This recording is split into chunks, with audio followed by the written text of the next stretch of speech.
Hey, good morning, everyone. Let me know if you can hear me and or see me.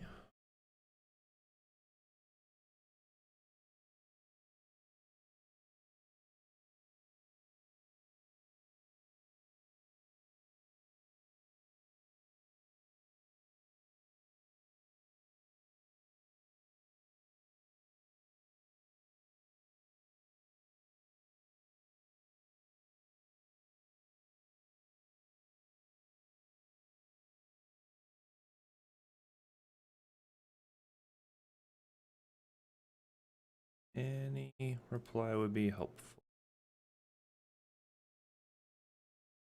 You guys are there.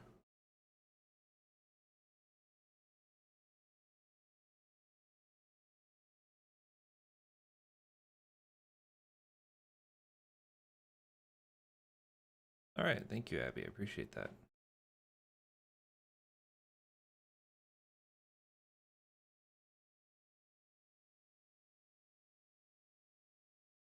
Thank you, Sonia.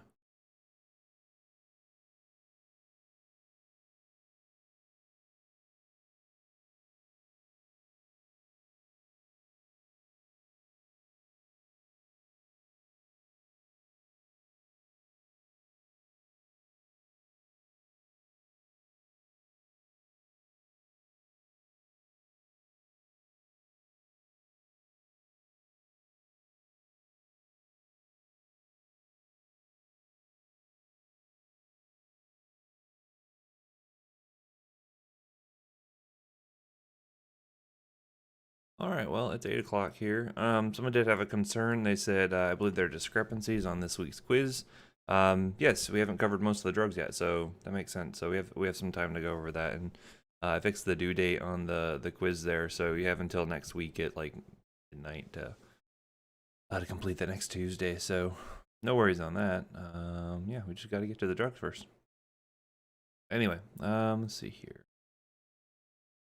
I'm recording. I need to finish up this section here, and then we're going to move on and then do our urology section. That'll be the bulk of what we're covering today here.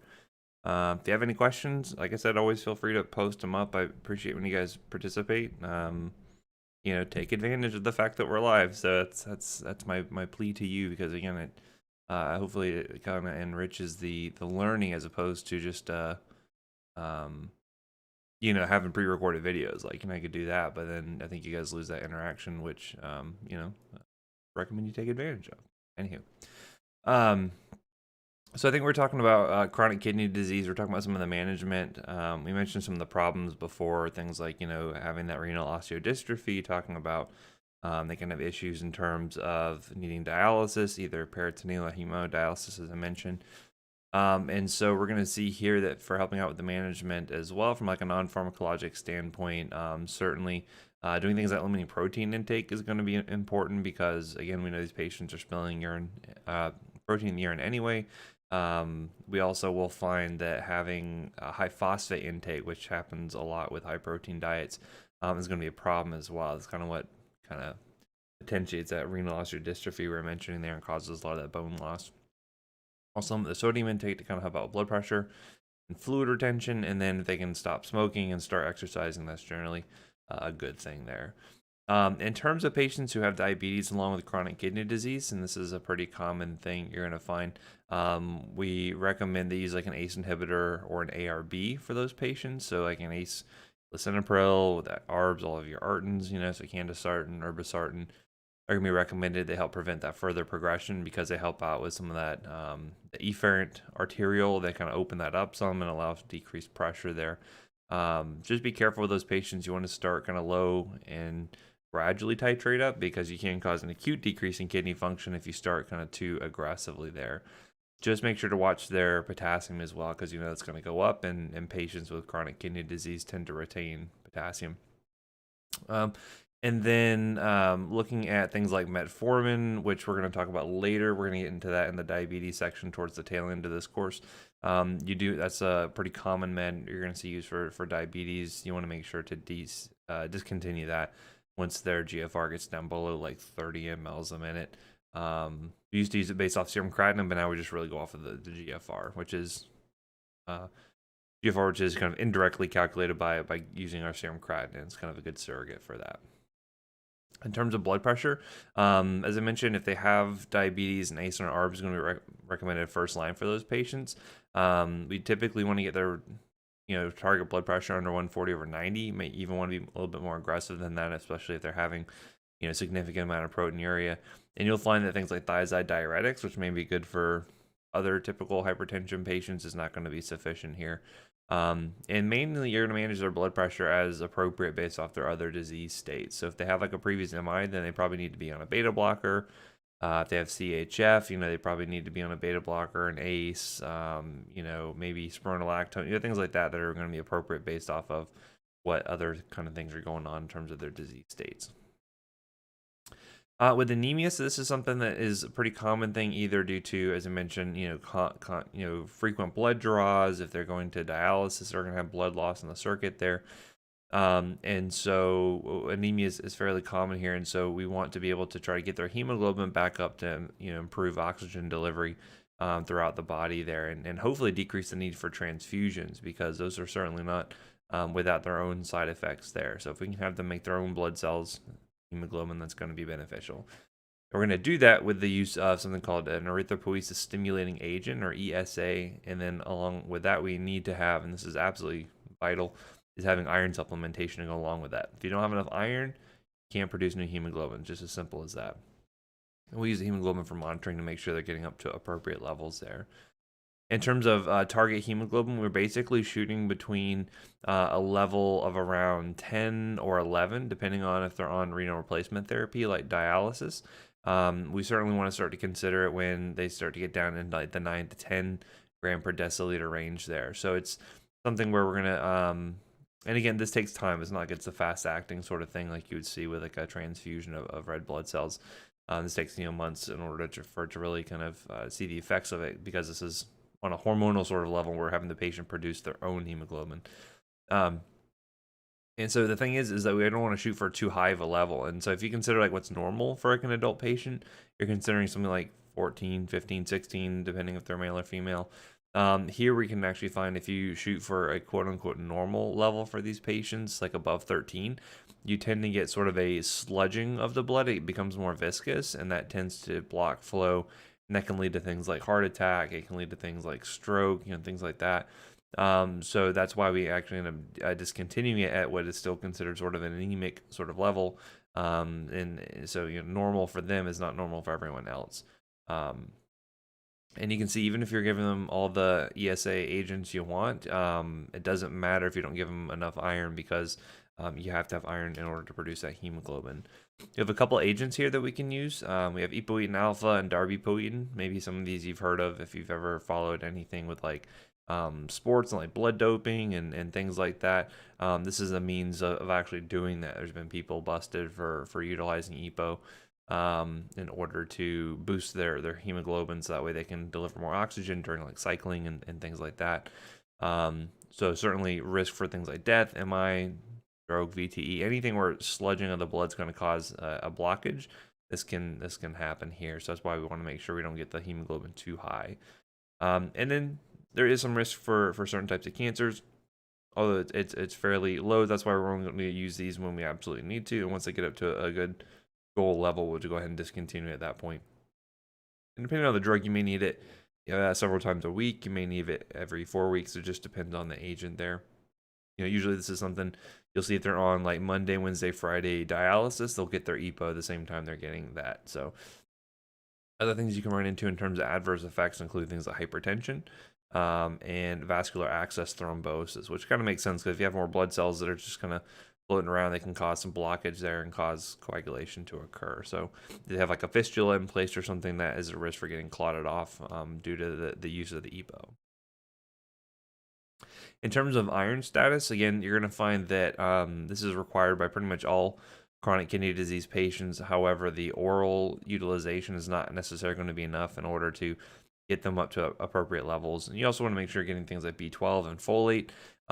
These are easier to get in through your diet. They're easier to absorb than something like iron is. And as I mentioned, it's only about 10% absorbed for these patients here. So that's why oral supplementation is often not going to be enough.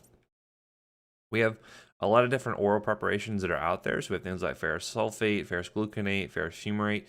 the way to tell sort of apples to apples here when you're looking at iron products is to look at the elemental iron content. And that's usually listed on the label to tell you actually how much elemental iron you're getting, because the salt form may make the actual milligrams different, but that we can at least compare them and see, okay, well, if I'm switching a patient from ferrous sulfate to gluconate, here's how much it is elemental iron is in between them. And then a lot of times these patients do require intermittent IV preparations. So some options here include things like iron dextran, sodium ferric gluconate, iron sucrose, and veromoxetol as some of the more common IV ones. From the oral standpoint, there's a ton of GI side effects, and this is why a lot of people don't like taking oral iron products. You'll see a lot of constipation, abdominal cramping, like over 50% of people may be developing this. And then you can also see a blackened discoloration of stools, which is not great because that may lead people to think that they're having, an upper GI bleed or something like that. So that's why you want to be careful from that standpoint.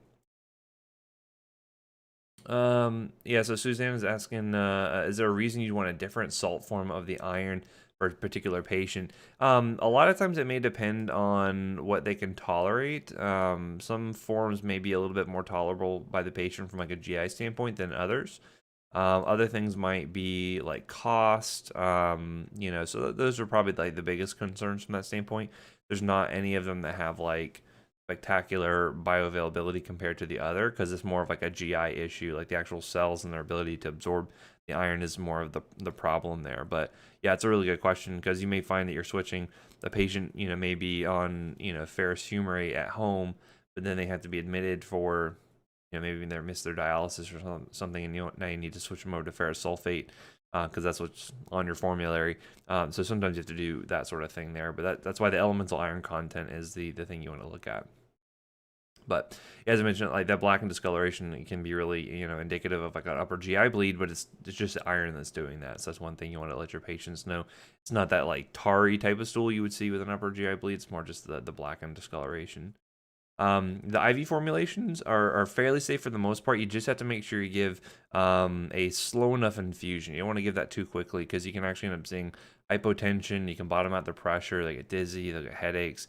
And so you can just slow it down, get it over 90 minutes to 2 hours or so. I think I was at the hospital yesterday, and we gave a dose of, I think it was, what did we give? I think it was iron sucrose. It was the Venofer that we gave. And we had to give it over a 90-minute period just to make sure we didn't bottom out the patient's pressure there. You can also see some arthralgias or arthritis associated with this, and rarely some allergic reactions. So just some of the things to watch out for.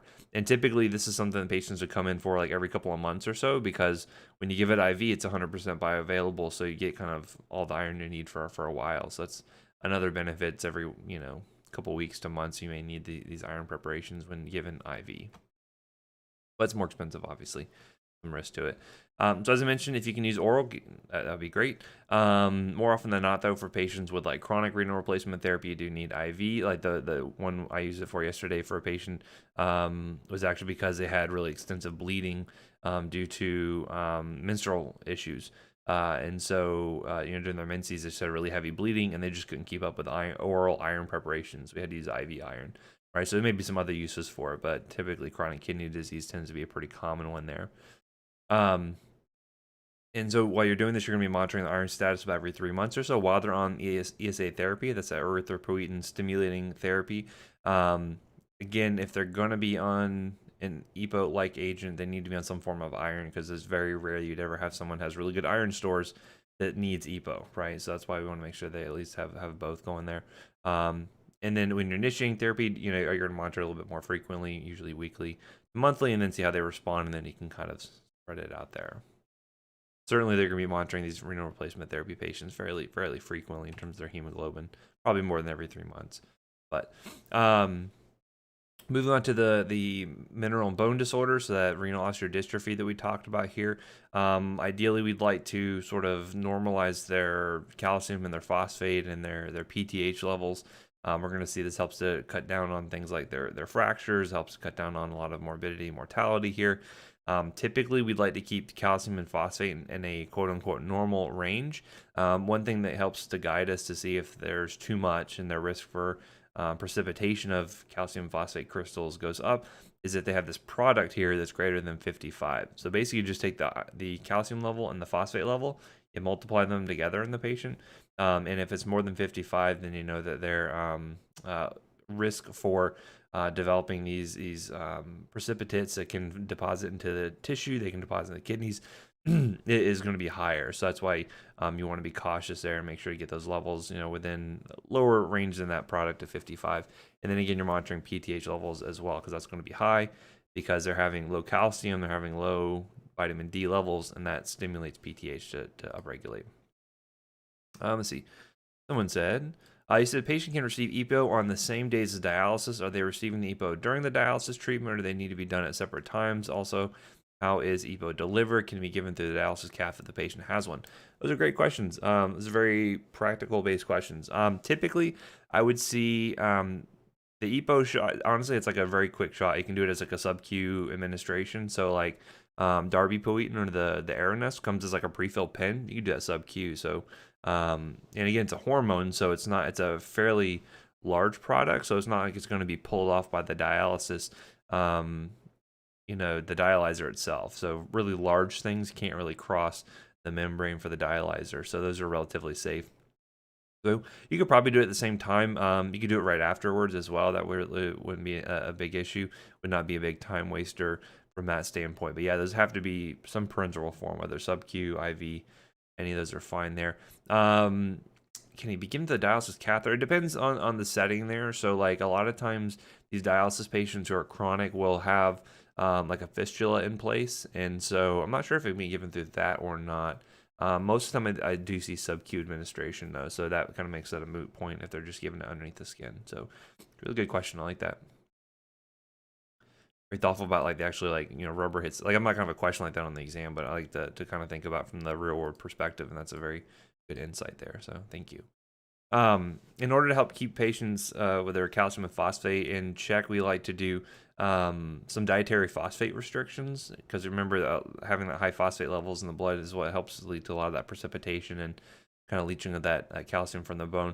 So if you can keep a lot of it from coming in the diet, that can be helpful. And so you can do things like decrease their intake of like meat, some dairy products, peanut butter, colas, and beer tend to have high phosphate contents. And so if you can limit that to some degree, that's good. Problem being though is that a lot of dialysis patients do have an increased protein requirement, because dialysis is pretty rough on the body over time.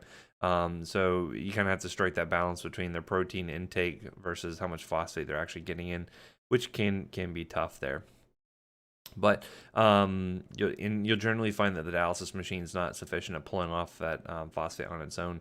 And in some cases, you may even need patients have to get a parathyroidectomy, just because if you can't get the PTH levels under control, then get rid of the hormone or get rid of the organ that actually releases the hormone. But first of all, we can try to use some medications here to get their phosphate under control. And so these are going to be things that bind the phosphate in the GI tract. And so this is going to include things like calcium carbonate, calcium acetate. So you can actually calcium, because if phosphate binds calcium in the body, then there's no reason why it wouldn't do that out in the GI tract. So these are first line agents here. Basically, calcium carbonate is just Tums, like we talked about back in the GI section. Either using that or using calcium acetate, which is known as Foslo. That's a prescription-based one, so that might be a little more expensive. And then we have a couple other ones you can use as backups, so things like sevelamer, lanthanum, and then aluminum hydroxide. So looking at this, you're going to see that a lot of times, especially in early CKD, these patients have low calcium levels anyway, so it makes sense to give them a calcium-based phosphate binder, right? That kind of will provide kind of dual benefit from that standpoint. So early on, you're going to be using calcium-based phosphate binders up front. Calcium carbonate tends to be more soluble in acidic medium, so you can actually give this prior to meals, and that will help to enhance the absorption of it a little bit. For patients who have more hypercalcemic issues along with the hyperphosphatemia, this is where we use things like sevelamer, we use things like lanthanum. Sevelamer here it can cause some issues in terms of cholesterol, so it can actually help to lower LDL and raise HDL, which actually can be a good thing for your patients. That's kind of nice. And then we don't use a lot of aluminum-based products, mainly because patients with chronic kidney disease have a tendency to hold on to that aluminum, and that can actually be a neurotoxin. So that's why we want to avoid that one if we can, for the most part. You'll typically see in terms of adverse effects that the GI side effects are most common, which makes sense. Calcium we've talked about previously causing constipation. Some of them can cause some diarrhea like lanthanum or sevelamer. So those are just things you might want to watch out for. So if they already have a history of constipation, giving them calcium on top of that's just going to worsen that in a lot of cases there. But you measure calcium levels if you're giving, calcium acetate or calcium carbonate there. And then with aluminum, it can actually interfere with iron being utilized to make hemoglobin, so you can actually worsen anemia for some of those patients as well.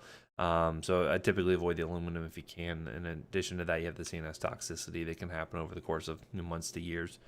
In terms of food and drug interactions, you're going to see a ton of these. So you have to make sure that if you're giving a phosphate binder, you want to separate it out and give other drugs either an hour before the phosphate binder or like 3 hours after. So just that way they don't meet in the GI tract and cause binding issues, which is going to be pretty common with a lot of these.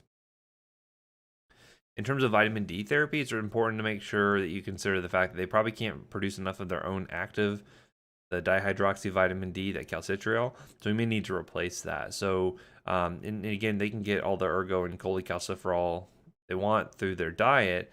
They can go out and hang out at the beach and get nice and sunbaked all they want. But that's not going to be the active form of vitamin D. It has to go through the liver and then the kidneys. So what they really need is calcitriol in a lot of these cases here. And that'll help out with stimulating calcium absorption if they're hypocalcemic, and will also help out with suppressing the PTH secretion, which is again going to help out and prevent a lot of that leaching of calcium from the bone due to osteoclast activity. However, you will see that calcitriol will bump calcium and phosphate levels, so that may not be great with more progressive disease where those levels may be high already. So as an alternative, what we can do is actually give a drug called pericalcitol or Zimplar, and this will actually activate the PTH receptors, but it doesn't increase calcium and phosphate absorption. So early on, where maybe they have low calcium levels, calcitriol might be a good option. Later on in the disease where the calcium and phosphate are high, then you can use pericalcitol. So that's one difference there you may see between kind of first, early stage disease versus later stage disease. Another drug here we have called cinacalcet, and this is good because it doesn't really do much in terms of increasing like phosphate reabsorption so much. But what it does is it basically makes the calcium that's floating around more effective because it sensitizes the PTH receptors to that calcium. So it makes it kind of more effective in that way and helps to reduce PTH concentrations. So early on, you might see patients getting calcitriol, and then as their phosphate and calcium levels creep up as renal function continues to decline, then maybe you switch them over to something like maybe something like the pericalcitol as an option, or maybe even cinacalcet, depending on the provider and kind of what their levels are doing. So the way that kind of goes. So that's mainly the big things you're going to see in terms of handling a patient's chronic kidney disease. That's the end of that section. If you have any questions, let me know. Otherwise, I'm going to be switching gears and going into the urology section.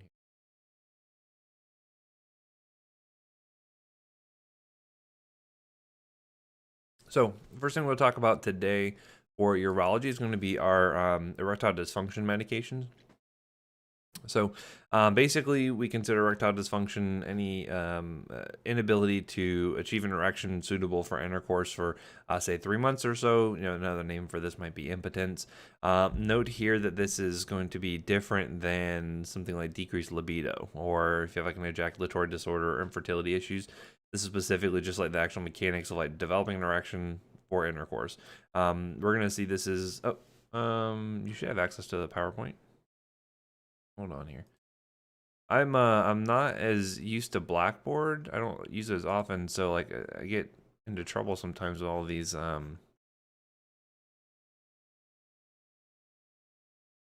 it should be up.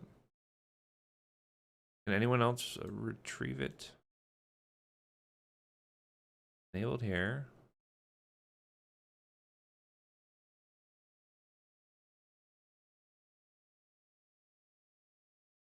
Stand by. Um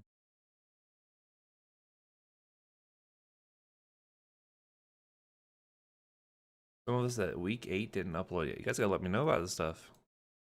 Is it probably because you didn't do your behavioral health quiz yet? See if you can see it now.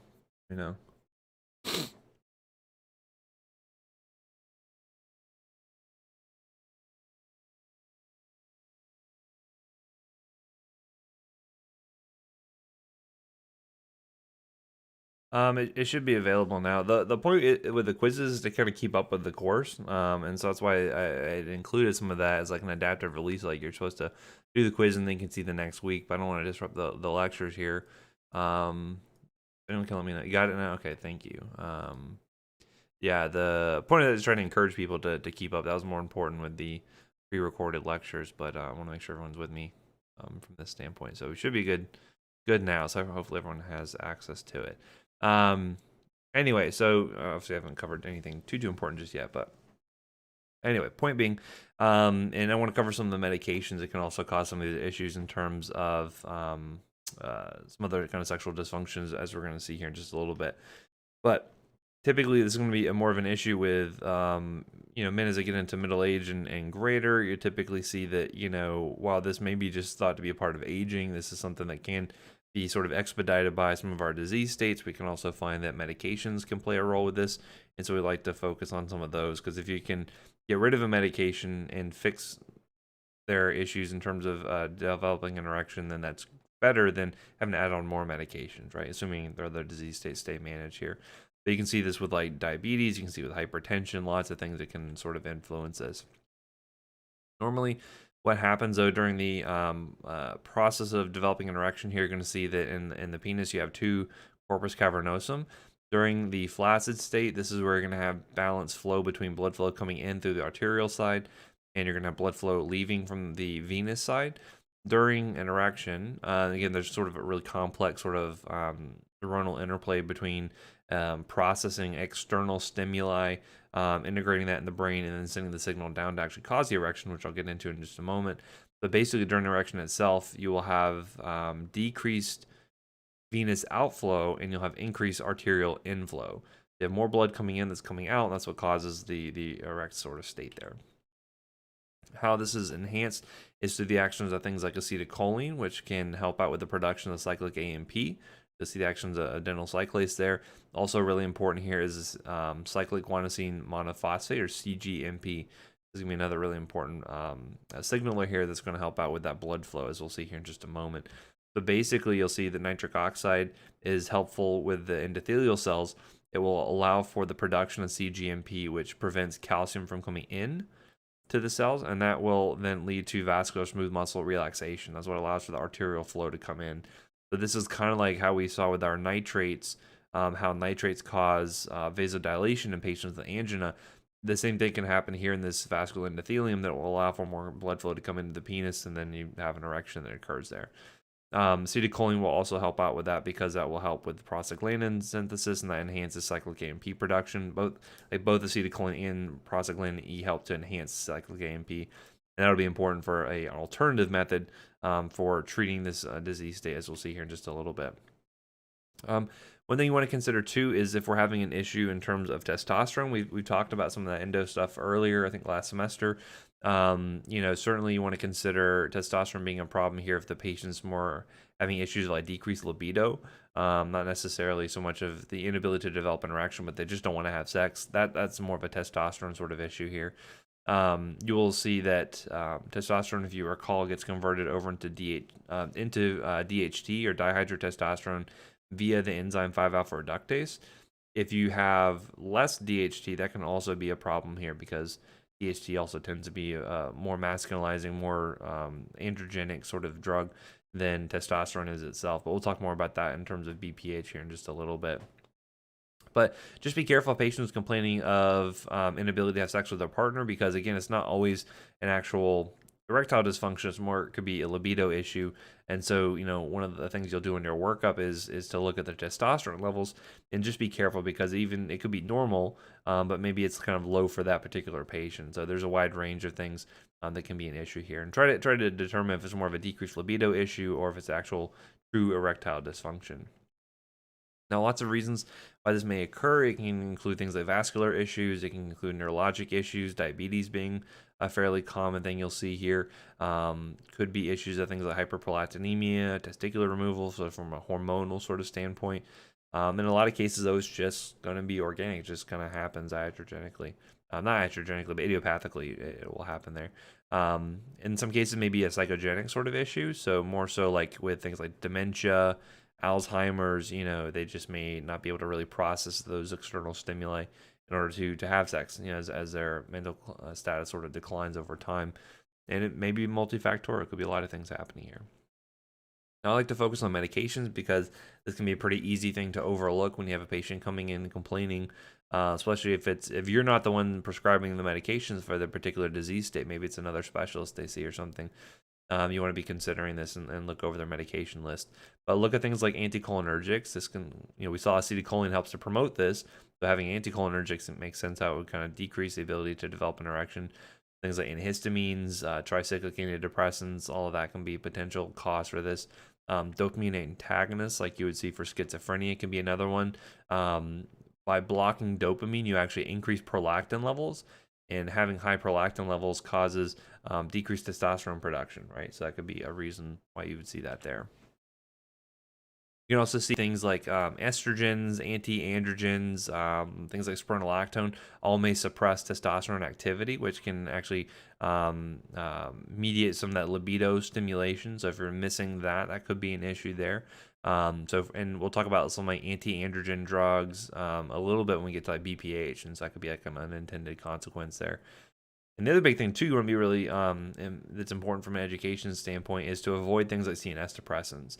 So if they're having benzodiazepines, if they are on opioids, if they're consuming ethanol, anticonvulsants, even anything depressing the CNS is going to depress their ability to kind of process external stimuli. So imagine someone who's consumed too much alcohol and they're about to pass out. They're probably not going to be in a state to develop an erection and have sex, right? For the most part. So they're really suppressing that perception of the psychogenic stimuli from occurring. From a actual blood flow standpoint, this is another big thing to consider. And again, when you considering what the kind of comorbidities are for these patients here, and looking at some of the primary medications you're going to use, this can be a common side effect, which is not great.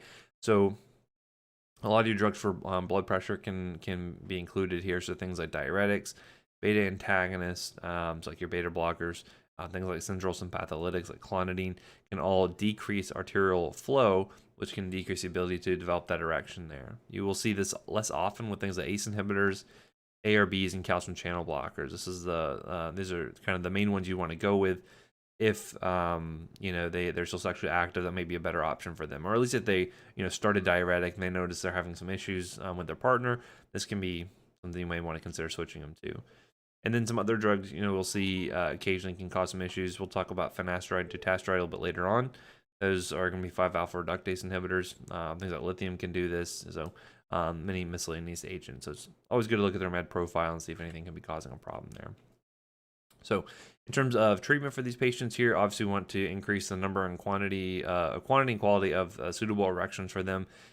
Make sure patients only have legitimate complaints, and that seems kind of silly, but some people will want to utilize these medications for sort of, I guess, performance enhancing purposes. You may have some people trying to use it from an illegitimate standpoint. That's not recommended, as some of the side effects we'll see here in just a little bit. And obviously you want this to be well tolerated and at reasonable cost. Some of these are going to be more expensive than others, and for a while, and I'm not sure about all insurance companies, but for a long time, a lot of insurance companies would not cover the cost of some of these medications because it was thought to be more of a lifestyle sort of thing. However, I think it's now changed somewhat nowadays. Ideally, we'd like to correct their underlying issues that could be exacerbating this. So things like hypertension, diabetes, alcoholism, all of that. Maybe some psychotherapy if they're having more of a psychogenic sort of issue. So if they're having like performance anxiety or whatever the case may be, that can be helped out with that. And then from a treatment standpoint, there are some non-pharmacologic means of doing this. So there are certain vacuum erection devices, surgery options, which I'm not going to get real in depth with, but certainly we'll talk about the pharmacologic therapy, which is used for probably the lion's share of these patients here. So ideally, we like our drug to have fast onset, be efficacious, convenient. Discreet is also another thing you want to consider too, depending on this social setting there. And generally speaking, we're going to try the least invasive to the most invasive first. So surgery sort of being kind of the last stop here, as opposed to say taking a pill or something, right? So the first set of drugs and sort of the gold standard here are going to be our phosphodiesterase inhibitors, or PDE inhibitors. And so this is basically what's happening here. So during normal stimulation of normal sexual stimulation of your patient here, you're going to see that nitric oxide gets released on these endothelial cells that causes basically affecting the arterial flow of blood into the penis here. So what you're going to see is that nitric oxide will stimulate cyclic GMP production. Cyclic GMP is then going to decrease the amount of calcium flowing into those cells, which causes smooth muscle relaxation. Just like nitric oxide does that for, say, coronary vessels, causing blood flow to come into the heart, it's going to do the same thing here. And so normally that cyclic GMP is regulated by the enzyme phosphodiesterase, and that will break it down, and thus you can establish normal flow. So if you need more blood flow, you produce more cyclic GMP. If you need less flow, then you get rid of that cyclic GMP. Well, what could we do for patients who may not be able to produce enough cyclic GMP on their own? Well, we can inhibit the breakdown of it and thus get more production, and we have more of it floating around. And that's going to be done with our phosphodiesterase inhibitors. So things like sildenafil, vardenafil, tadalafil, and avanafil. These are, your Viagras, your Cialis, all those drugs here. And this is going to be our kind of first line treatment here. I'm sure everyone's heard of Viagra at some point in their life, just because of its kind of cultural sort of ubiquity. Maybe you've seen commercials for it back in the day. But basically, this is sort of like a non-hydrolyzable analog of cyclic GMP. So it kind of fools the enzyme into thinking that it's cyclic GMP unless it inhibits it. Now, there's a lot of different types of PDE in the body, so different isoenzymes. So for instance, PDE5 is not just found to control penile blood flow, but it can also affect things like pulmonary blood flow. So, excuse me.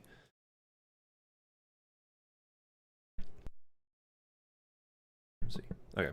As an example, we have we carry sildenafil and tadalafil at the peds hospital that I work at, and you're like, well, that seems silly. Why would you carry drugs used for erectile dysfunction? But we actually use it for something called pulmonary hypertension for some of our cardiac patients. It allows for better blood flow through the pulmonary vessels, and that's because PDE5 is also responsible for that. You'll see things like PDE6, PDE11, PDE3. These are different isoenzymes that may be responsible for different effects, and we'll look at some of those in terms of the side effects that they can cause there. But for their mechanism specifically, PDE5 is the one that we're going to be focusing on. So this is going to be first-line therapy, especially for some of the younger patients who may have developing erectile dysfunction. It's pretty discreet. You just pop a pill, fairly easy to do. And then we're going to be selecting our agent based off of either the adverse effects, the duration of action of the drug, or the cost of treatment here is going to be important. And you'll see that it can be pretty effective for most patients, but the people who tend to respond poorly oftentimes are the ones that have a lot of comorbid conditions that may be affecting the efficacy of the drug there. So if they have like hypertension, diabetes, or a smoker, all of that can lead to the drug being less effective. So the reason why people typically fail is most often due to things like food interactions. So for instance, some of these are better taken on like an empty stomach. Some of them might be better on with a meal. So I'll show you a table here in just a second that gives that comparison.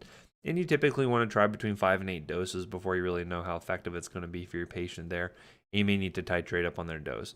Now, again, we keep talking about alcohol consumption and trying to avoid that. Remember, think about the social settings these patients might be utilizing these drugs here.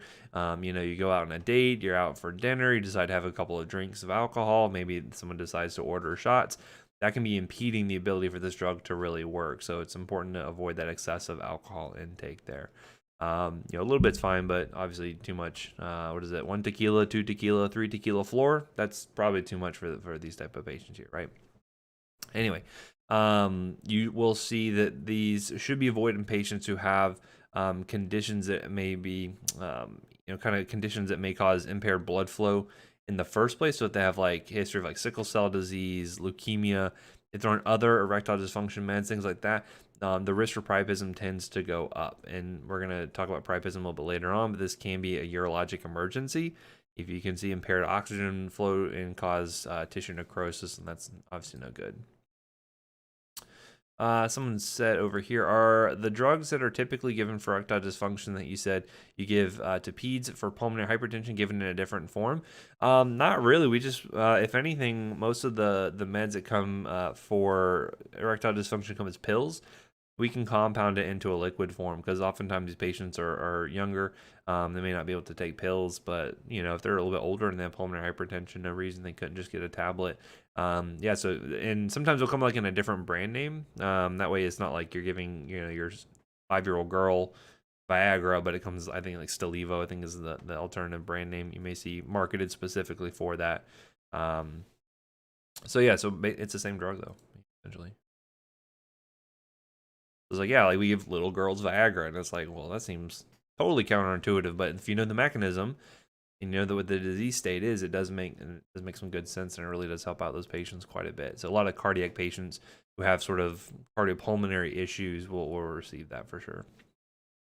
I think I covered everything on that slide. Yeah. So you'll see here that the side effects are mediated through actions of other phosphodiesterase enzymes. So for instance, PDE6 is found in the rods and cones of the eye. If you inhibit PDE6, so one of these drugs has some cross-reactivity, you'll see things like blurred vision. You can see a bluing of the vision, which is called cyanopsia. So everything kind of has a blue tint to it. Sounds kind of interesting. But you'll see this most often with sildenafil and less often with a lot of the other agents here. PD11 is going to be seen more so in the striated muscle, and if you inhibit this, it leads to a lot of myalgias, and so tadalafil has the greatest affinity here. So you can see that, okay, well, maybe if the patient had a history of like vision issues, maybe don't give them sildenafil, maybe give them something different. If they have, a lot of myalgias associated with tadalafil, switch them over to something else, right? So that's how you're kind of thinking about your agent selection here. Most of them will have a fairly okay onset within an hour or two. So this is not something you'd want them to take 5 minutes before intercourse. It just won't work. And sometimes food can slow down the absorption. So, maybe within 2 hours of a meal or something like that. Tadalafil typically has a slower onset, but it does have the longest duration. So this will last about 36 hours. So it's not uncommon for patients to, like, especially if they're going to have a pretty social weekend, maybe they'll take a pill on Friday and it kind of covers them throughout the weekend, for instance. So that could be a cost benefit for the patient here. Now, one thing I think a lot of people have a misconception of is that if you take one of these tablets, you're all of a sudden going to develop an erection, and you have an erection the entire time that drug is around in the body. Not really the case. You still have to have like the psychogenic stimuli to cause an erection in the first place. So if you don't have any external stimuli, you're not going to have an erection, unless you have like priapism that's developing here, which obviously is more of an issue of the blood flow and more of a urologic problem. But for the most part, if during that 36 hours, it's not like they have an erection that whole time, because that would not be safe. It's only when they have that external stimuli that's being applied there. So that's one thing to consider with that. Most of these are metabolized through CYP3A4, so if they have an inhibitor on board, you want to drop levels, drop the dose of these PDE inhibitors. If they are on an inducer, maybe need to bump up the level. So things to consider by looking at their med profile. In terms of adverse effects, you're going to see that not just you're going to see the smooth muscle throughout the body may be affected here and cause relaxation of that smooth muscle. So for instance, things like headache, maybe you'll have some increased blood flow coming in, causing kind of increased pressure, like a migraine almost. You can see things like facial flushing. You can see nasal congestion, sort of, kind of some sniffles. Dyspepsia is another thing you may see with this, because that lower esophageal sphincter is going to be relaxed to a small bit. All that's related to that vasodilation, that smooth muscle relaxation is happening there. And you may see a drop in their systolic blood pressure, which is not always a bad thing if patients already are hypertensive. But could be problematic if they're on multiple antihypertensives. If they're on nitrates, you're going to see that's going to be a big no-no. But for most people, they're not going to get really symptomatic from this. It's not like you're putting them on an alpha blocker or something like that, which we'll talk about later. Just be really careful here, or just maybe not use them at all for high-risk cardiac patients. And I would see this too. I had a student who was working, and again, I work mostly in peds, so I don't see a ton of erectile dysfunction, obviously. Like I said, if I'm using Viagra, it's going to be for, a younger cardiac patient, if anything. But I was talking to a student who had done a rotation in a urology clinic, and it was funny because a lot of the older patients coming in who had a history of like cardiac stuff, they just went straight to the surgical options. They said, don't worry about the tablets. I'm not supposed to use them. My heart meds, just go straight to surgery. And so that worked out pretty well for a lot of them. So this is not perfect for everyone. Other adverse effects you can see here are going to be issues of like that blue-green color discrimination loss, and that's again more so with sildenafil there. And certainly there's this one certainly emergent side effect that can happen rarely, called this non-arteritic anterior ischemic optic neuropathy. This is basically a case where you can have unilateral blindness that can occur, that may be irreversible, and actually has to do with decreasing blood flow to the optic nerve. And it can happen with the first dose, or it can happen years after the fact. So this is something where if a patient had a history of, or if they experience blindness or any kind of vision issues, vision loss, I would certainly recommend stop taking the medication and get to the ER as soon as possible there for a stat opto consult. You'll see that tadalafil is most likely to cause myalgias. That's again related to the PD-11 activity there. And you can see vardenafil increasing the QTC interval, so be cautious if you're combining this with other medications. It can do that as well. So things like citalopram, if they're on certain antipsychotics and things like that. And priapism, while rare, you can see this if their patients are taking higher doses. If you have a healthy patient who's taking this for whatever ill-conceived or maybe performance improvement sort of ideas they have, that's more common for those patients. And then if they're using other erectogenic medications, which we'll get into here in just a moment. In terms of drug interactions, you want to be really cautious here and never combine the use of nitrates plus a PD inhibitor, because now you're going to have decreased metabolism of cyclic GMP, and now if you give them the nitrate, you're going to have increased production of cyclic GMP. It's going to bottom out their pressure, and that can actually lead to MI, can lead to ischemic stroke. So you want to be really careful there by combining the two. And you're like, okay, well, when would you ever combine the two? Well, again, think about the case where you have like an older guy. He's having intercourse with his partner. They're getting physically active, and all of a sudden he develops. And he can take maybe took a Viagra, a couple hours beforehand, and now he starts to develop angina, gets chest pain because of this physical activity, not getting enough blood flow to the heart. So he calls 911. EMS gets there, and they go ahead and they give him a nitrate. All of a sudden pressure bottoms out. So this is why it's really important from like a pre-hospital setting to make sure to ask, hey, have you used any of these medications here? Because if so, you don't want to give them a nitrate. You don't want to give them nitroglycerin. And so that's why you want to at least separate them out by 24 hours or so. 48 hours for tadalafil, because it does last a lot longer there out of the other ones here. If this does happen, basically you want to get their pressure back up, so you can do that by giving them more fluids, things like normal saline, to help increase intravascular volume, and then you can actually put them in the Trendelenburg position, which is their head down, feet up, kind of lean them back, and then that will help to increase blood flow to the heart and to the head. Those are definitely an absolute contraindication between the two there. You also want to be careful, again, if they have a CYP3A4 inhibitor on board, you need to increase the dose of the phosphodiesterase inhibitor in order to account for that.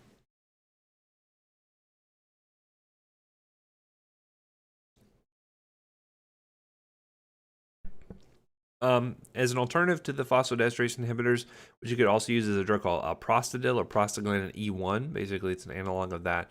And this kind of comes in two forms. You'll either see the intracavernosal injection, which is known as Caverject or EDEX. This would be something the patient would have to actually inject into the cavernosa themselves.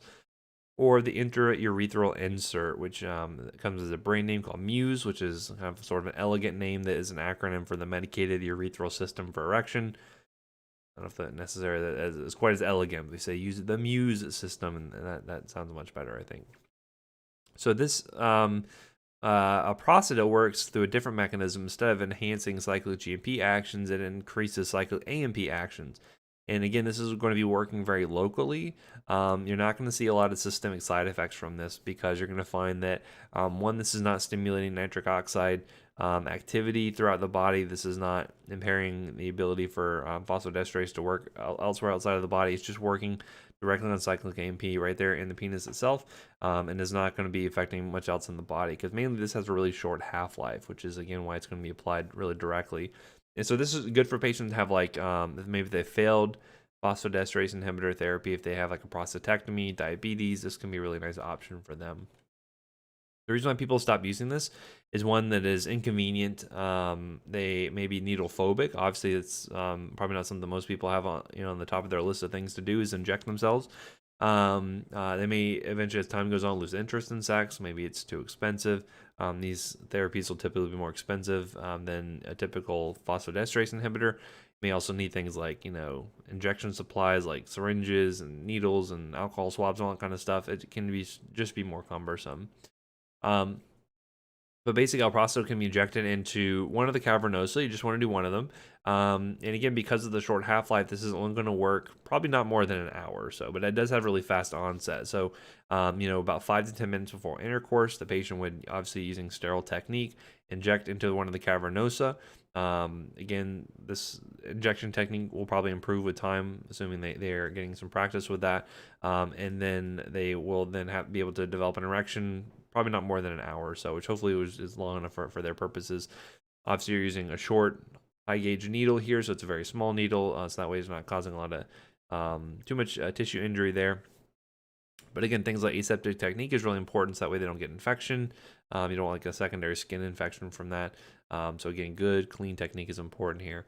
Mostly pain at the site of injection is going to be the biggest side effect you're going to run into, and that hopefully will improve with better injection technique. But you can develop these like plaques and kind of fibrotic areas that do go away with time. So in some cases there you may find, may educate the patient not to inject the same site every time, but kind of move it around.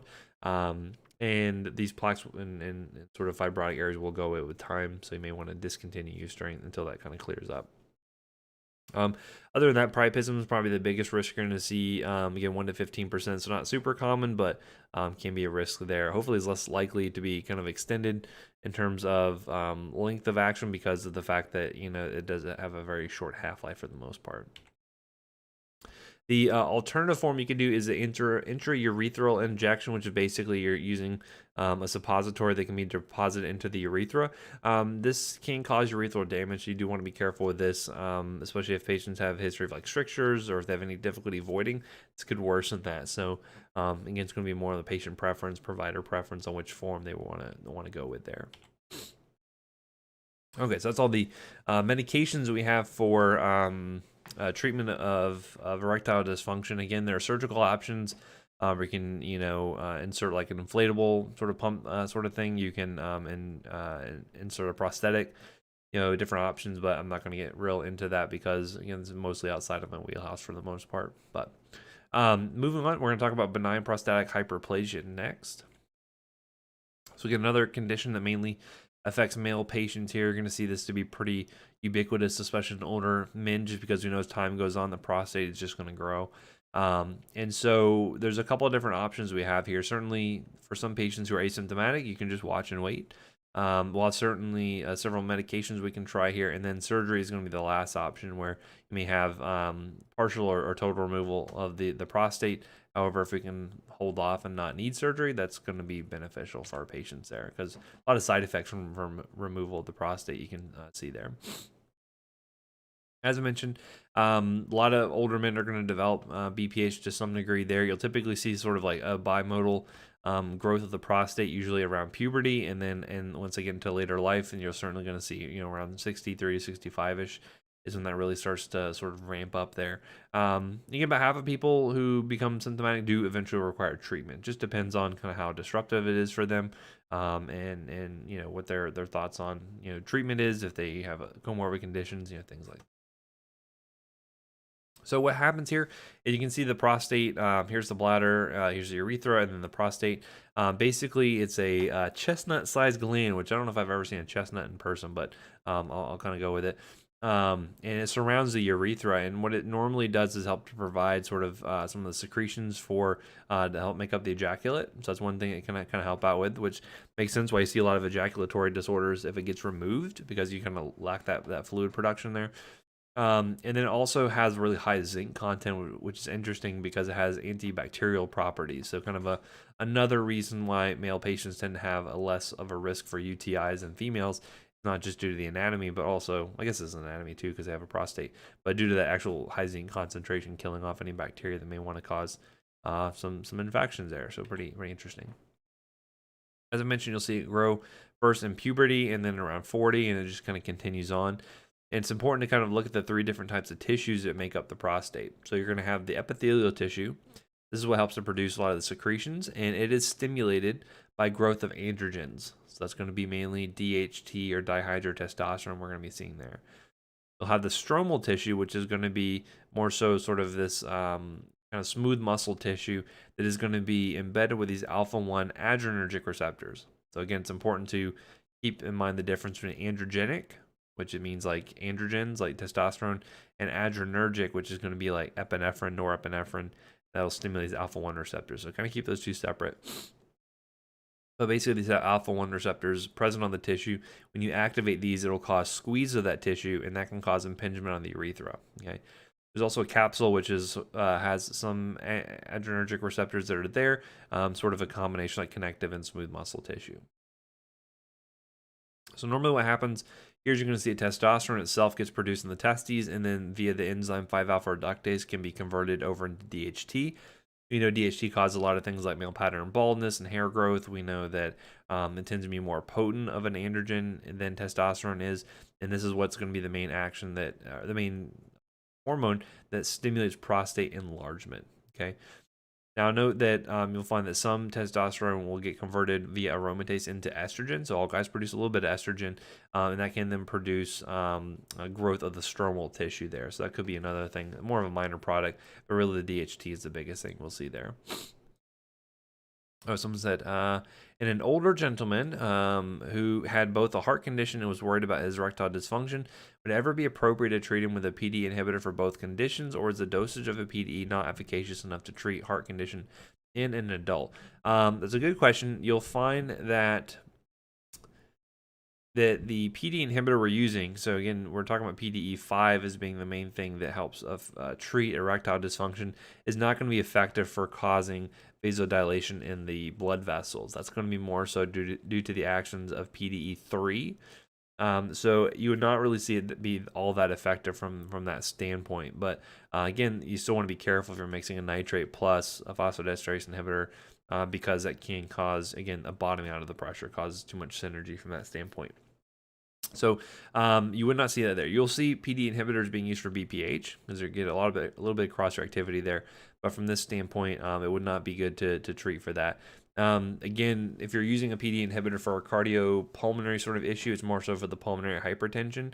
Sometimes you'll see patients with like congenital heart defects, or if they have like long-standing CHF and left ventricular dysfunction, that things tend to get sort of backed up in the lungs, and so you can see kind of increased pressures there. It impairs the ability for blood to flow through and get oxygenated, and so that's why sometimes we'll use a PD inhibitor to open that up, because PDE5 is much more present in the pulmonary vasculature, not really so much present in the cardiac vasculature, right? So you're not going to see that be an effect there. But again, very good question. I like your insight, I like your thought process there. Okay, so there's kind of two main sort of factors we're going to be looking at here. So there's static factors and dynamic factors. As you might imagine, static means that these are things that are slow changing. Dynamic factors are things that are going to be much more quickly changing. Static factors this is mainly due to the size of the prostate. The bigger the prostate is, the more likely it's going to physically impinge on the urethra, making flow more difficult. Okay, this is more so going to be due to the effects of androgens and estrogens on that tissue, causing growth of the prostate. So if you do like a digital rectal exam, you feel a really huge prostate, these are static factors that are causing issues there. From a dynamic standpoint, this is more so due to the alpha adrenergic tone. So if I have more alpha adrenergic stimulation due to things like norepi or epinephrine, this is going to cause the actual smooth muscle to contract, and that can lead to acute blockage there of the urethra. Now, for some patients, you may find that it's either or, could be either a static issue or a dynamic issue. In a lot of cases, it'll be both. They're interacting here. This will be important when we're trying to decide what set of medications we want to use first. So it'll be based off of the size of the prostate. It's also going to be based off the side effects of the drug. So we'll look at that as we get into it. And again, with the static factors, it's going to take a while for those to fix, because again, it has to do with the growth of the tissue. With the dynamic factors, these are going to be much faster onset. So, as I mentioned there, with static symptoms from the static and or dynamic factors here, again, you're going to be causing obstruction. If it's obstruction with a normal sized prostate, that's a dynamic issue. Okay. If it's in a large prostate, you're going to find that could be both static and dynamic at that time there. So if they feel like they have a normal sized prostate and they're having issues of urinary flow, it's probably more of a dynamic issue. If they do have an enlarged prostate, it could be a combination of the two, or it could just be a static factor there. So that'll be important when we're talking about like the drug treatment. And so like if I give you a question on an exam and I say the patient has a normal sized prostate or a enlarged prostate, that may make a difference in terms of what drug you want to pick there. Okay. But you're going to see that a lot more of the moderate to severe voiding symptoms tend to be related to that prostate size. So again, as they get older, as they get more symptomatic, typically it's going to be due more to the prostate size. So some reasons why people may have medication-related symptoms of BPH, this can include things like testosterone replacement. So if you have, say, someone who's getting exogenous testosterone, some of that can be converted over into DHT, which causes increase in prostate size. If they are on any sort of adrenergic agonist like pseudoephedrine, phenylephrine, that can cause squeeze on those alpha receptors, causing the prostate to squeeze there. And then anything causing urinary retention or relaxed detrusor muscle in the bladder can lead to better urine storage, but can lead to symptoms of BPH. So if they have impingement on the urethra, impingement on the urethra due to the size of the prostate, and they also have something relaxed in the bladder, both those things at the same time can cause the inability to avoid completely and can cause urinary retention there. So those are things, again, not directly due to the prostate, but sort of just due to the bladder issues. So you can see sort of they can exacerbate one another. So typically they may present with several different types of symptoms here. So in one example, we have the obstructive symptoms that can occur. This is sometimes called prostatism and is related to this bladder outlet obstruction due to the increased size of the prostate here. So again, there's an obstruction. Basically, you have decreased urinary flow. The bladder is not able to completely empty because you have this impingement on the urethra. It cannot empty everything out. And so this can lead to urinary hesitancy. It can lead to bladder overdistension, which can lead to some of the more chronic symptoms we're going to run into that can develop over the course of years. What happens is you can develop these irritative symptoms, and this has to do with a sort of long-standing bladder neck obstruction, where basically the bladder has gotten overworked, it's overfilled, and just like any muscle, it tends to hypertrophy. So what happens is that the bladder is going to be less compliant. It's not able to allow for as large a volume to hold anymore because it's thicker and stiffer, and that leads to it being more hypersensitive. So even having relatively small amounts of urine can cause the patient to need to go to the restroom. And so that's what I call irritative symptoms. The bladder is getting more irritated than normal, causing the voiding response to occur there. And that can lead to things like incontinence, bedwetting, increased frequency and urgency. So all those things can be problematic, obviously, especially in older patients who may not be able to take care of themselves as well. You can run into issues like need for, moving to like a assisted living facility, things like that, which is obviously not great for those patients in a lot of cases. So this is why I want to prevent those irritated symptoms by dealing with the obstructive symptoms early on. And again, not everyone's going to be progressive. Some people may stabilize over time. Some people may remain asymptomatic. It just depends. And again, we want to try to decrease those lower urinary tract symptoms, which can develop from this long-standing urinary, holding on to urine for a long time. So things like neurogenic bladder or like UTIs that can develop here as well. So there are other things we want to try to prevent. So as I mentioned, you can have other complications, so things like acute renal failure. This is going to be more of a post-renal sort of issue where you're holding on to too much urine, causing backflow to the kidneys. You can see things like recurrent UTI, bladder stones, chronic renal failure. So obviously, we want to prevent as many of these as possible. So if we can reduce those lower urinary tract symptoms like UTIs, that's going to be a good thing. If we can reduce the need for surgical intervention, that would also be fantastic because surgery has its own host of issues that can happen. And then again, we want the treatment to be well tolerated. So we'll look at side effects there and cost effective as well. So a couple of different options we have here.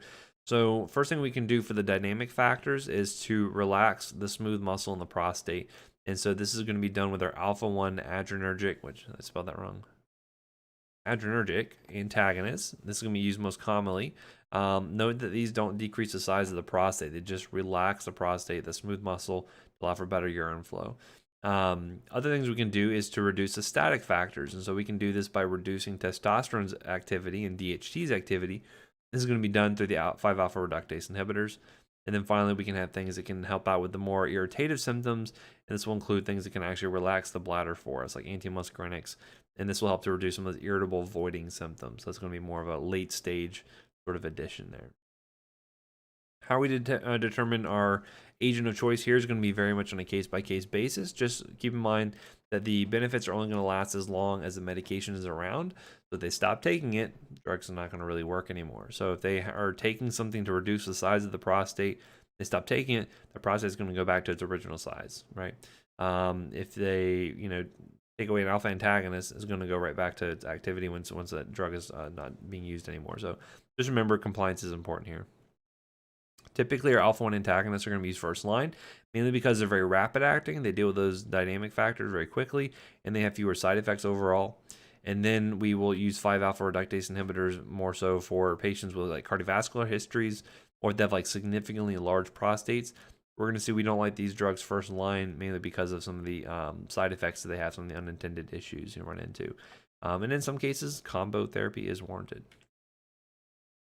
So for patients with erectile dysfunction and BPH, we may actually be able to use our phosphodiesterase inhibitors. We'll find that they can actually allow for some relaxation of the smooth muscle in the prostate, so you can get some dual benefit there, which may be nice. And then patients with more irritative symptoms, because they have long-standing bladder retention issues and that muscles become thick and less compliant, you can actually give an anticholinergic to allow for better hold of urine in there, less urgency, less frequency. And again, it sounds counterintuitive because I know earlier I said that anticholinergics can worsen symptoms of BPH, but this is for more of those late standing issues there where the bladder has now become more hypertrophied, has become more irritative in terms of a smaller volume causing the need to urinate. And so anticholinergics can actually be useful for that. We're going to talk more about those in when we talk about incontinence here towards the tail end of this lecture, though. So the alpha 1 adrenergic antagonist is going to include mainly 3 generations here. We're mostly going to be focusing on the second and third generation, though, because the first one tend to cause a lot of arrhythmias and tachycardia, so we don't really use those anymore. We'll tend to find that the second and third generation drugs have equal efficacy for treating BPH. However, we're going to see that the third gen have more selectivity for the prostate. That's why we're going to have less systemic side effects. And note that these have no effect on prostate size. It's just relaxes the smooth muscle to decrease the obstruction on the urethra. For patients, or you may have seen some of these before when we were talking about these during hypertension medications. But the second generation drugs include prazosin, terazosin or terazosin, either one's fine, doxazosin, and then alfuzosin. Be careful with these because these are more likely to cause orthostatic hypotension, can lead to first dose syncope. Or maybe an older patient goes from a sitting to a standing position. All of a sudden, they cannot regulate their blood pressure well enough to keep blood flow going to the head. They pass out, fall, break a hip or something, right? So dizziness, orthostatic hypotension is fairly common with the second generation drugs here, which is why it's not best for older patients, right? And again, you want to start with low doses and then gently kind of titrate up over the course of weeks. We can also dose this at bedtime because that way they can kind of sleep through most of the orthostatic effects you can see there, assuming they're not getting up a lot to go pee in the middle of the night. And you will see some synergism with other antihypertensives. So again, if they're having trouble controlling their blood pressure, maybe one of these might be okay for them. We don't like prazosin so much because it does require frequent dosing, like 2 or 3 times a day. And so because of that, it tends to have more significant hypotensive sort of effects there. So that one's not great. We do like doxazosin and alfuzosin because it tends to have longer lasting effects. And so that kind of lowers the kind of the peak dose actions that you get there where you can see big drops in blood pressure from that standpoint. And then out of this group, alfuzosin tends to have the lowest incident of systemic side effects. So in those cases there's actually no dose titration that's recommended, which is kind of nice from that standpoint. It's the newer one out of this group here, so it's probably a little bit more expensive. But again, from a side effect profile, it's a lot better than some of the other ones, especially prazosin tends to be sort of the worst. The third gen ones are actually nice because they focus on the alpha 1A receptor specifically, right? So again, there's not all alpha 1 receptors are created equally. Some may have different subtypes. And so here we tend to find that the prostate is preferentially embedded with alpha 1A adrenergic receptors. And so if you can target those ones specifically, then hopefully you can just focus on the prostate and not affect like the blood, affect the vasculature elsewhere, right? Or affect other smooth muscle. And so this is where things like tamsulosin is going to be used most frequently. This one you do want to avoid for patients with sulfa allergies. So one thing to note there. Silodosin has also been used, but there's a lot of drug interaction issues and organ impairment issues. So we don't really use that one that frequently. But the main thing here is that they're going to be causing like no hypotension whatsoever because they really don't cause a lot of effects on alpha 1 receptors elsewhere in the body. It's mainly just on the prostate there. However, you can see some side effects of things like flu-like symptoms, maybe some nasal congestion, and ejaculation has also been reported too. Now, as I mentioned, you could use phosphodiesterase inhibitors, along with an alpha-1 blocker, but you will see some synergistic drops in blood pressure, so you would want to be watchful for that. However, the least likely combination to cause issues of hypotension includes combo of tadalafil and then tamsulosin. That's probably the best combo there, just because they both have the longest duration, and so you're going to see less peak effects with those. Now, on the flip side, if you want to decrease the size of the prostate, this is where we can use our 5-alpha reductase inhibitors. So these prevent the conversion of testosterone into DHT. And so you may see these used for other things. So, for instance, if patients have male pattern baldness, then they can sometimes use things like a 5-alpha reductase inhibitor to help out with growth of the hair, right? So if you ever see propecia, that could be an example of that. But basically, these are going to reduce the activity of DHT, so that way you're going to see less growth of the tissue. Remember, they have to stay compliant to this, because if they stop taking it, the prostate is going to go right back to the original size there. Okay, so if the patient has a normal size prostate, these are also not good drugs for them, because it's not going to like shrink it less than normal, right? Only for patients who have an enlarged prostate. So basically, you're going to see here this can drop DHT levels fairly significantly, so like between 70 to 90% in the serum. Again, that's going to lead to a lot of the side effects here, and this is why, due to the anti-androgen sort of effects that these drugs have here, because they lower DHT levels, this is why they're going to be considered sort of second line, because they're going to cause some other systemic issues, as we'll see here in just a moment. So this is good for patients who who maybe cannot tolerate alpha-1 antagonists, maybe due to blood pressure issues or something. But you may see the two classes being used together there, and you'll reduce the prostate size by about 25% or so. Not only that, you can also maybe reduce the risk for prostate cancer, because normally DHT is the thing that stimulates the prostate and eventually can develop cancer. The reasons why we don't like this versus the alpha-1 antagonist is, one, the slower onset of action, because it takes time to shrink the prostate. You also see more sexual side effects, and that does make a sense, because you're reducing the testosterone sort of activity, the androgen activity there. So maybe you're going to see things like reduced libido and things like that. So for sexually active males, you probably want to use this as more of a second line set of drugs here. Again, you can use these long term. However, if you stop taking them, prostate goes back to the baseline size, obviously. And then along with that, you're also going to see a lot of sexual dysfunction, not only due to the decreased libido. You can also see things like decreased prostatic secretion, so anejaculation may be a problem here. Erectile dysfunction due to some impairment of the nitric oxide pathway, like we were talking about before.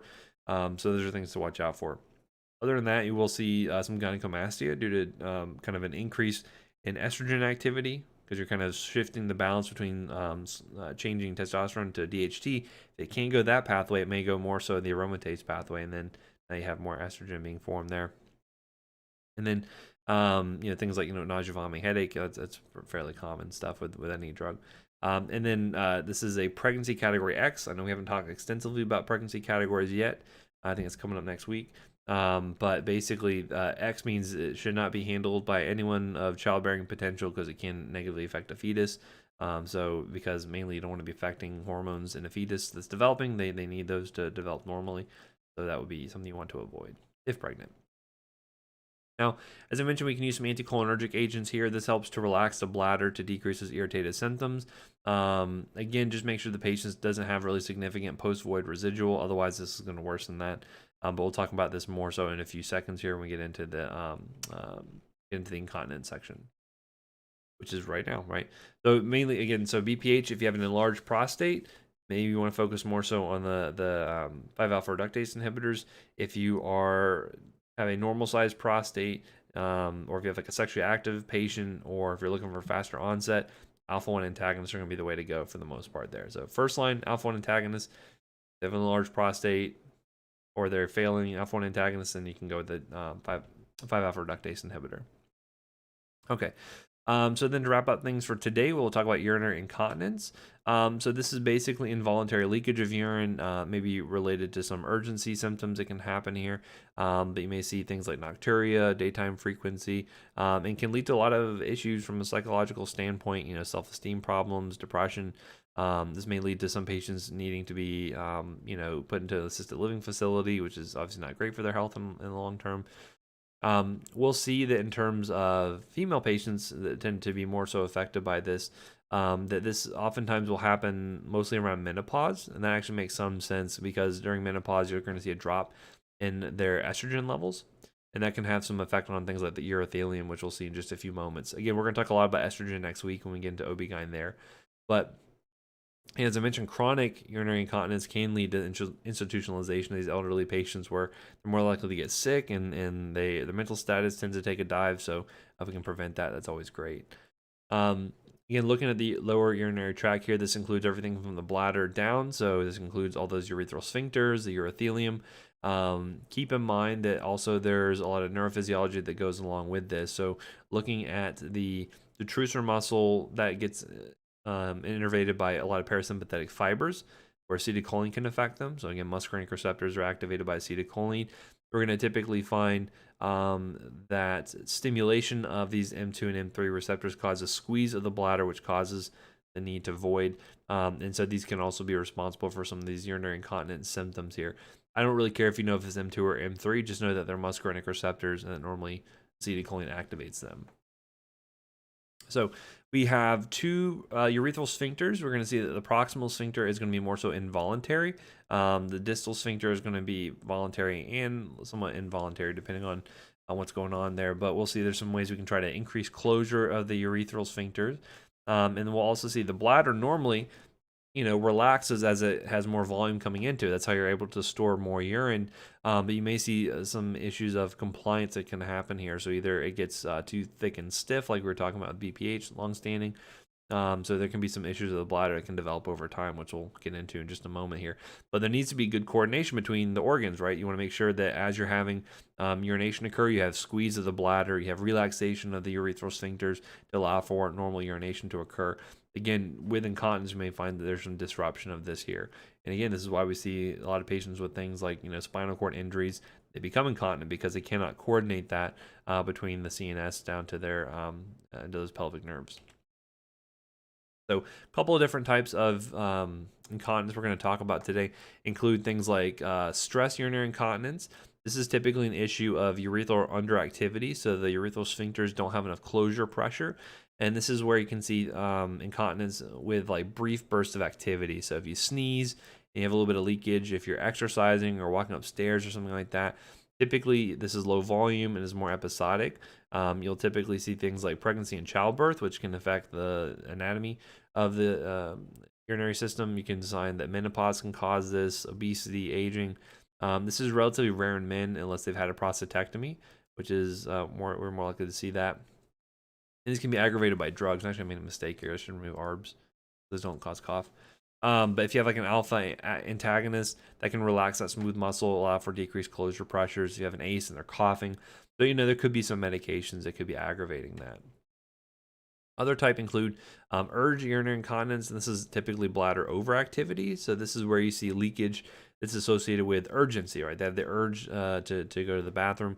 Oftentimes they cannot control that, and this is mainly due to detrusor muscle overactivity, right?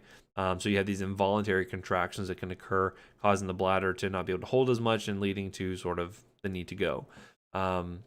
Keep in mind that this is not the same thing as just overactive bladder. This is more so of like an urgent issue than it necessarily is to do with a frequency. There can be some overlap there, but for the most part, this is more of an urge issue.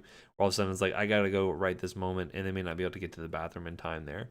Like they're fine for a while, and then all of a sudden they got to go, and they can't make it. You may find this sometimes with neurogenic issues. So for instance, they have like chronic bladder outlet obstruction, if they have neurologic disease. This is where, again, the detrusor muscle just may be overactive, right? And can be worsened by things like diuretics and alcohol because, again, they increase the need to use the restroom. And then there's overflow incontinence. This is either a combination of bladder underactivity or urethral overactivity, either or. And so basically you have a bladder that's unable to empty completely, so they have kind of chronic retention. And you may also see urethral hyperactivity. So more so seen like with BPH, but you can also see this with certain neurologic issues like spinal cord injuries or multiple sclerosis. But basically you have this issue of the bladder being underactive, so it's not able to void completely. And so you get this, sometimes long-term obstruction can cause this, diabetes can lead to this. And then overall, you're just seeing that your bladder is just getting overfilled, and then eventually it just kind of overflows, and then you have the incontinence occur. So some medications that can cause hyperactivity of the urethra that can lead to increased closure of the urethral sphincters, leading to less urine being able to be released include things like our alpha agonists and our TCAs, which are tricyclic antidepressants, if you don't recall. And things that can decrease bladder activity or bladder contractility include things like antipsychotics, calcium channel blockers. So again, these are drugs you'd want to look for in their profile, see if it could be exacerbating their incontinence. So how they present is going to be dependent on the underlying pathophysiology. So if they're having urethral underactivity, then you may notice that they're having symptoms with physical exertion. So they say I cough or I sneeze and I have some leakage, that's going to be urethral underactivity issues. If they're having a lot of frequency or urgency, that tends to be more of a bladder overactive sort of problem. Okay. And then it's overflow, then you may notice that they're having a lot of lower abdominal fullness. They may have a lot of hesitancy when they're trying to use the restroom. And so they may have a combo of that frequency and urgency there. So the course is going to be dependent on sort of like what's most bothersome to the patient. So is it more of a volume issue, a frequency issue? Can they utilize things like absorbent pads, which may not be great for a lot of patients and may kind of feel like that's just, you know, kind of consigning them to the ravages of age at that point. They have to use adult diapers and things like that, but you know, sometimes it's needed. And so our goals for them are to try to reduce the number of UI episodes, restore their continence, and hopefully prevent them from being placed like in a nursing home as an example, and overall increase quality of life would be good. So generally speaking, we will use medications for patients who are not controlled with like non-pharmacologic therapy alone. So if they can use a lot of non-pharmacologic therapy, like either like behavioral modification, you know, avoiding certain triggers like, you know, alcohol or excessive fluids, if they can utilize things like pelvic floor rehabilitation, like, you know, using your Kegels and things like that, that's when you want to start introducing medications when those are not working on their own. And you will base this off of the type of UI that has occurred here. And then again, you're looking at comorbidities as well. See if you can get kind of dual therapy out of one drug here. But as I mentioned, things like lifestyle modifications, toilet schedule regimens, all of that can be really important. And again, if they need help from a caregiver, they need to be on board as well in order to help kind of facilitate all of this. From a urge urinary incontinence standpoint, we're going to see anticholinergics tend to be our first line here. And so you can see there's several on this list with oxybutynin, tolterodine, trospium, solifenacin, darafenacin, and then fesoterodine. Basically, these are going to block the activity of muscarinic receptors on the detrusor muscle, and that allows for better bladder storage. So again, if they have an issue of the bladder's overactive, they can enhance that storage a little bit better and allow for more surge of the urine, so they're not going to have that same urge with the same frequency as they would otherwise. Any of these are going to be equally effective. A lot of them come as either like an XL or an LA formation. That means long acting, extended release. So again, you're going to see they can work throughout the day, which can be good from a compliance sort of standpoint. Some of them come as like transdermal formulations. So again, these may be older patients taking these, have memory impairment, so being able to remember to take their stuff or having to take them less often can certainly help out with that. From a side effect profile wise, remember the anticholinergic symptoms that can happen there. I think we've covered this before, but things like being blind as a bat. So they may have, you know, blurry vision. They can be mad as a hatter, meaning you see sedation. You can see worsened dementia in elderly patients. They can be dry as a bone, meaning they're going to have some urinary retention that can occur, which kind of is what we're going for here. But dry mouth is like a really common side effect. It kind of dries you out. Hot as a match, so you can see some hyperthermia associated with this. The other one. So red as a beet. So then they can also see some cutaneous vasodilation. There may be a little bit of flushing associated with that. Remember, sometimes this is happening in postmenopausal women anyway who do have hyperthermia. Flashes, they get that vasodilation. So again, some of this may be kind of exacerbating one another in some cases there. So something to consider for sure. So basically, the people who want to avoid taking anticholinergics would be those that have kind of chronic urinary retention, right? So if the problem is that their bladder is not active enough, then this is just going to worsen that. If they have things like constipation or gastric motility issues, these will worsen that. If they have neuroangle glaucoma or myasthenia gravis, you would certainly want to avoid these. Again, always be careful with elderly patients getting anticholinergics because you can see mental status changes and falls are a risk. So you want to be really cautious with those patients there. As I mentioned, we'll use extended release preparations because they are associated with fewer side effects, and this helps to decrease things like the dry mouth, which can be kind of problematic for those patients, especially if they have like dentition issues. Oxybutynin as an example is a really good one. Although this does have some risk for orthostatic hypotension because a little bit of alpha blockade to it, which is kind of unique. But note here, a lot of these XL formulations, you don't want the patients to crush or chew them, which may be problematic if they have like swallowing issues due to like Parkinson's or something. If you're ever not sure with an extended release preparation if you can crush or chew it, all you got to do is Google "do not crush or chew" list, and it will give you a list of medications you should not alter, because if you crush or chew it, you may break that formulation and allow all the drug to come out at once, so you kind of lose the benefit. For tolterodine, this is something you want to avoid in patients who have significant renal dysfunctions, like a creatinine clearance less than 10. And then we actually will reduce the dose if patients are on a CYP3A4 inhibitor. So some issues there in terms of organ impairment and drug interactions you want to watch out for with tolterodine. For urethral underactivity, this is something to where you want to have increased closure of the urethral sphincters here. And so again, as I mentioned, this is more often happening in postmenopausal women. So by using estrogen-based products, this is thought to help out with that. It's thought to kind of increase the proliferation of the urethral epithelium, excuse me. Also helps out with like local circulation, and actually can increase the number of alpha receptors that are available to help things like norepi to cause it to close down. We'll talk a lot about these next week when we get into the estrogens, but no, there's transdermal forms, there's vaginal forms, there's vaginal rings, all kinds of different types we'll talk about next week as we get into that. Progestins, which are sort of the flip side to estrogens, actually have an antagonistic effect, so those aren't really going to be all that useful there. But we'll talk about their use next week in terms of how they can help out with a whole host of things like menopause and oral contraception, all of that. From other drugs that could also help out with urethral closures include an alpha receptor agonist, so you can actually cause increased closure pressure by basically giving something to activate those alpha receptors. And so we'll use sometimes duloxetine or Cymbalta occasionally. Remember, this is an SNRI that allows for blockade of the reuptake of norepinephrine, so maybe some of it's more around to activate those alpha-1 receptors, and it can increase that urethral tone. This is definitely an off-label use for this, but you may see it being used occasionally.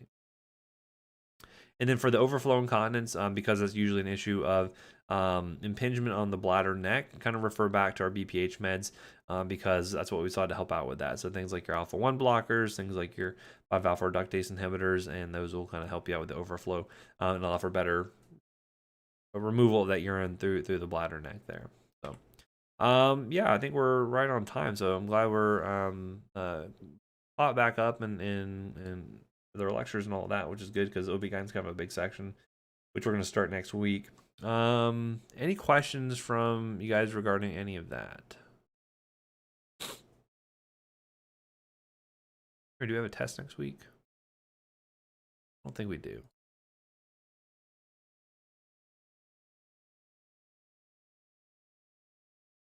Schedule here.